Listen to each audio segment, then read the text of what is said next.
sit here with sadness today to report to you that I'm incredibly disappointed in one of my all-time favorite fighters, my brother, Floyd Money Mayweather. Ladies and gentlemen, chaos broke out. And I'm not talking about legit, bona fide boxing, pure boxing chaos. I'm talking about the kind of stuff that's just embarrassing. Look at this here, please. This is a beautiful house, my man. How many square feet is this? A little bit over 20,000 square feet. 3 or 4 levels. Money Mayweather, seems appropriate that you would be living in Vegas. My mentality is always about, working smarter. Floyd Money Mayweather has long represented the pinnacle of boxing success, undefeated in the ring and seemingly untouchable in the world of wealth. For years, he embodied both athletic dominance and financial power.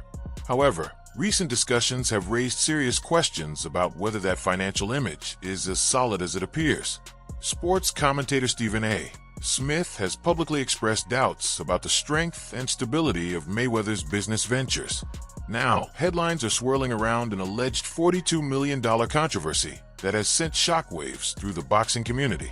Could the legendary champion be facing a challenge far more complicated than anything he encountered inside the ropes? A potential financial crisis? Let's take a closer look at what's really happening behind the scenes. The $1 million garage. I know we're on television, Floyd, but I think it's necessary for me to say, damn. Well, we on ESPN, this car costs $3.2 million. This Bugatti right here costs $1.6 million. It's close to 15 million. You're right, it's close to 15 million. And you don't drive them. For more than a decade, Floyd Mayweather has cultivated an image built on extraordinary earnings.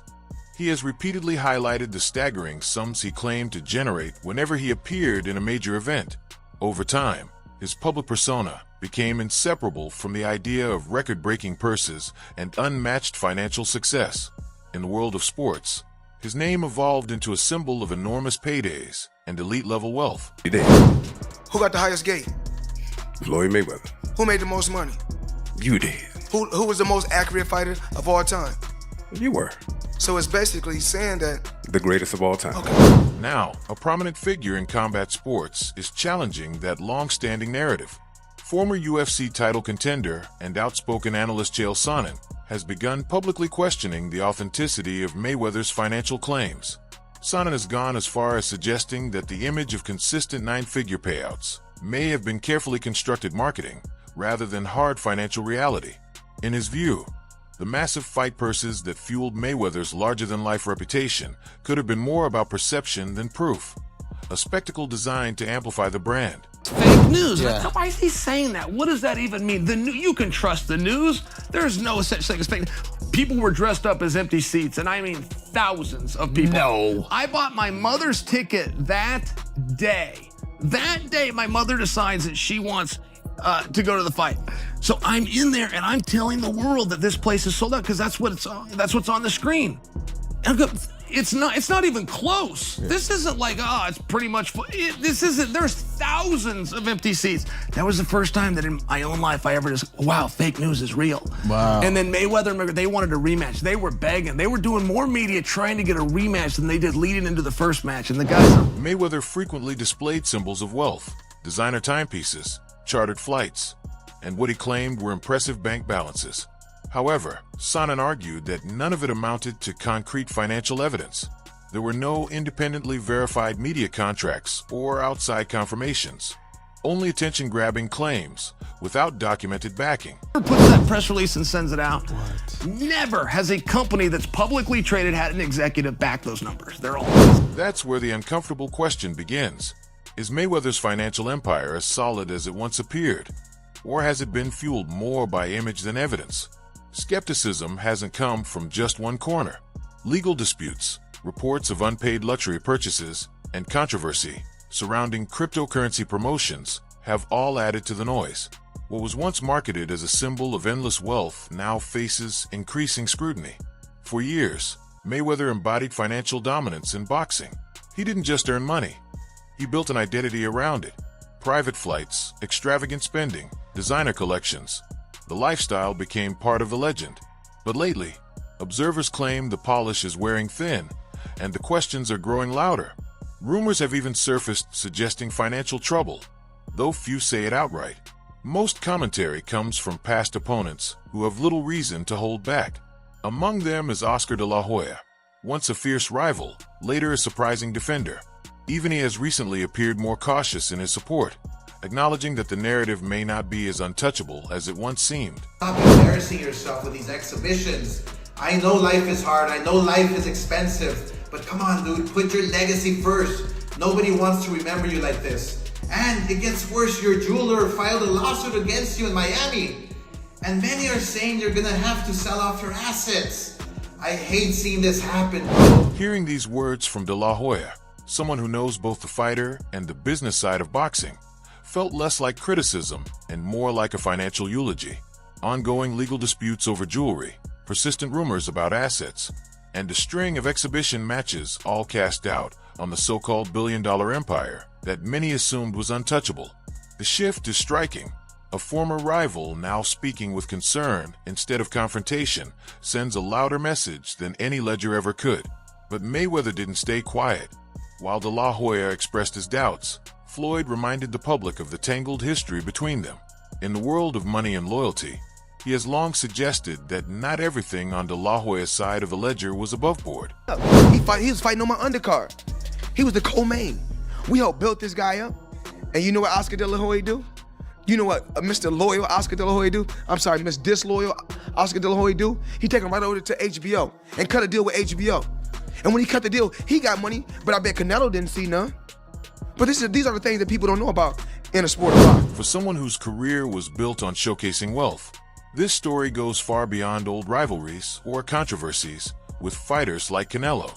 Mayweather has suggested there's a pattern of behind-the-scenes deals, undisclosed payments, and financial maneuvers hidden from public view. The same kinds of issues now surfacing in lawsuits, unpaid bills, and discrete asset sales. And it's not just commentators or retired boxers noticing. Even fighters from Mayweather's own era are starting to speak out. Logan Paul, who stepped into the ring with him, claims that a promised payout from their bout never materialized. His frustration and disappointment were impossible to miss. Like a couple million somehow that is just missing. Where did the money go? Floyd said he could afford a Jeff Bezos-sized jet from the money he made from that fight. I ain't got no jet. What the fuck, dude? I'm missing a couple mil. We're gonna find it, bro. I'll see you in court. The art is happening. Just like, mark my words, we're coming for you. A court case over missing millions has added yet another crack to the Money Mayweather image. What started as a routine exhibition match has now evolved into a full-blown financial inquiry. Logan Paul isn't the only one raising eyebrows over Floyd's reported fortune. Questions are mounting from multiple corners. When fighters have to go to court just to claim what they're owed, one unavoidable question emerges. Is Mayweather's empire already showing signs of strain?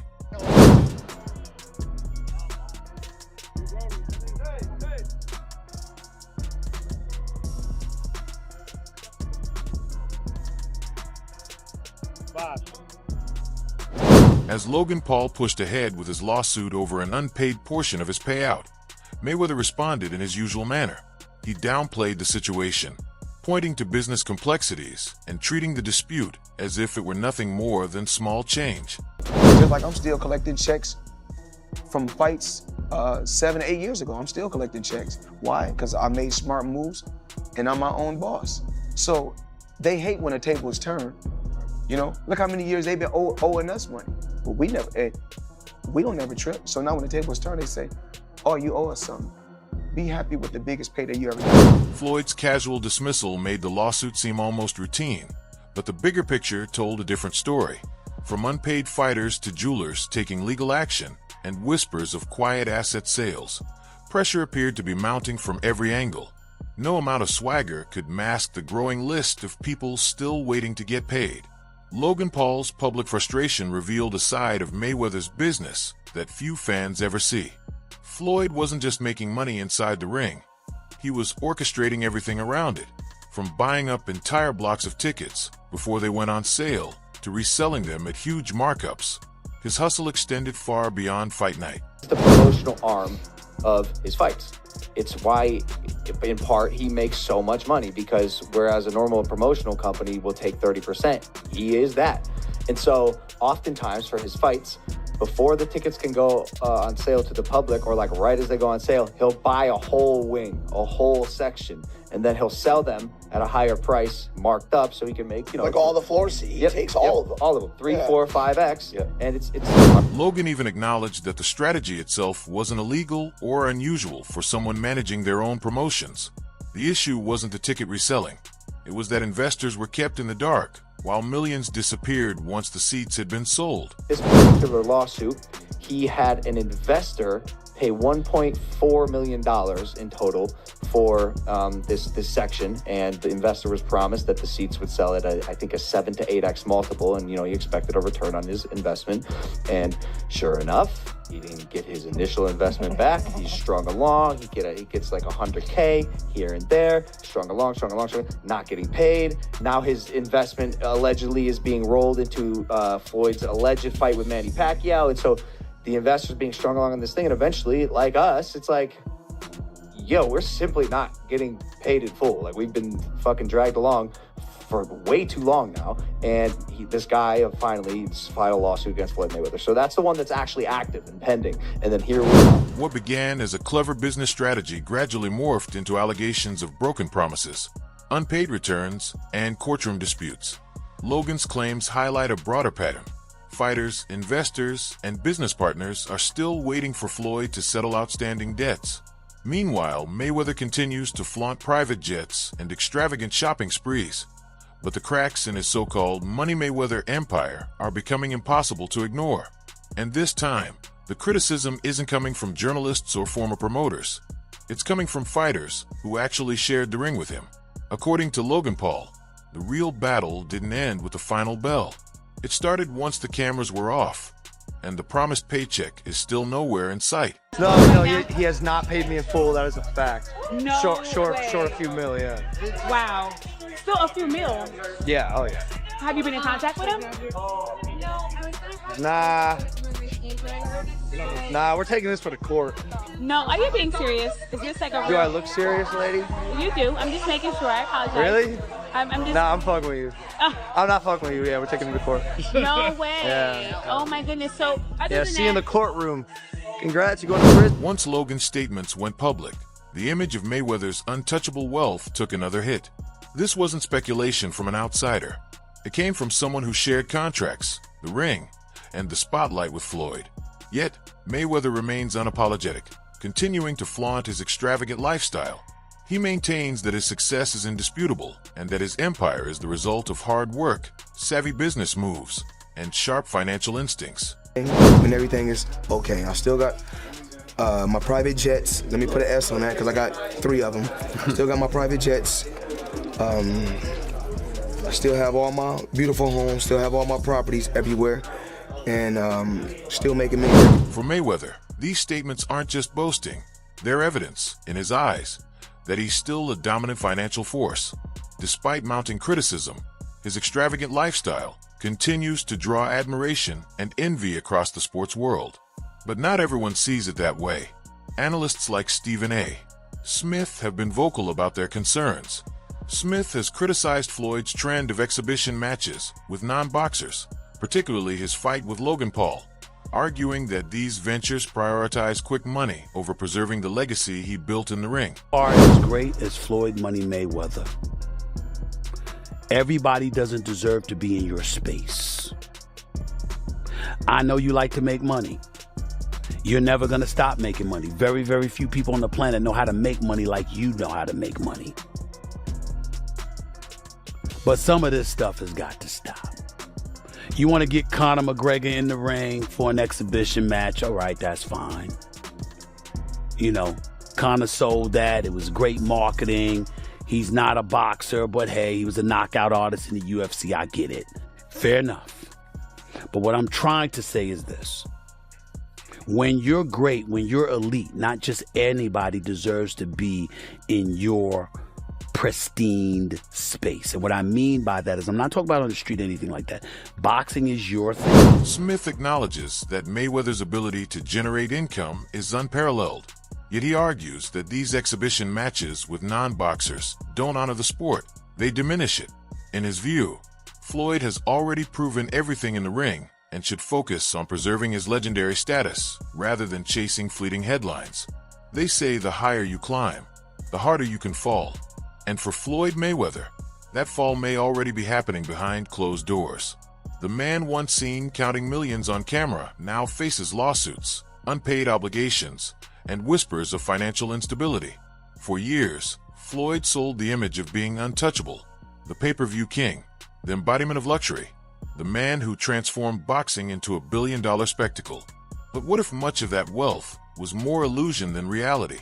What if the private jets, diamond chains, and glossy bank statements were just props in the most elaborate financial show boxing has ever seen? But it's happening. Yeah, 50 Cent is pretty much exposing the fact that Floyd Mayweather is having issues, but it was not 50 that started it. It was actually Business Insider. They got Floyd here. It says Floyd Mayweather is stepping into Manhattan's multi-family ring in a big way. The retired boxer has gone into a contract to pay $420 million for a 1,000-unit affordable housing portfolio with more than 60 buildings, according to sources familiar to the deal. Josh Gotti of Black Spruce Management is the seller, and Black Spruce Magazine declined comment. It says also here that the investor partnered with Maynard Orchard on a $1.8 billion deal for 1,766 units spanning 6 rental buildings and in acquisition of the American Cooper Building, twin luxury towers in Murray Hills with the view of the east. The $42 million controversy isn't just a headline, it's a warning. Behind the designer suits and flashy Instagram posts, cracks are starting to show in Mayweather's financial image. And this time, no amount of PR may be enough to protect the money brand. If you think the $42 million story was the end, think again. The deeper you dig, the darker it looks. Behind the filters and carefully staged photo ops, Floyd may have become a victim of his own ego, so focused on looking wealthy that he forgot how to maintain it. When a respected analyst like Stephen A. Smith questions your finances on national TV, it's no longer just criticism. It's a sign that the walls are closing in. Floyd Mayweather didn't just sell fights. He sold the dream of untouchable wealth. And when that illusion begins to fade, what's left is a man running out of time, credibility, and possibly money. Stay tuned for the latest in boxing news, highlights, events, and stories. Subscribe to Knockout today and turn on notifications so you never miss an update. Check out our other videos for more exclusive content. Until next time, take care and stay sharp.